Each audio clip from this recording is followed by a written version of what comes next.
ได้ไปหาเพราะว่ายากงานที่ทำบ่ได้ใจดำยังคิดนำตัวน้องคือเก่าบ่ได้เปลี่ยนไปหัวใจอ้ายยังห่วงเจ้า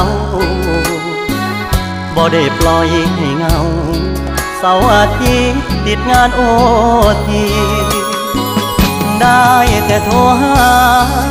น้องคงจะไม่ว่ากันบ่เคยเปลี่ยนพันสัญญาหากมันคนดีบ่ได้กักมีกิ๊กบ่ได้หลีกสัญญาที่มีย้อนงานยุ่งอีหลีคนดีอย่าเครียดอายเด้อโทรหาซุมือ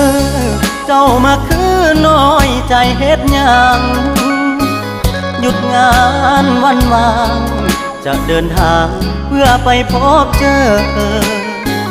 อย่ามาสงสัยว่าอายมีใครแทนเธอหักมันเสมอบอกเคยเพลอสิคิดนอกใจงานยากอีหลี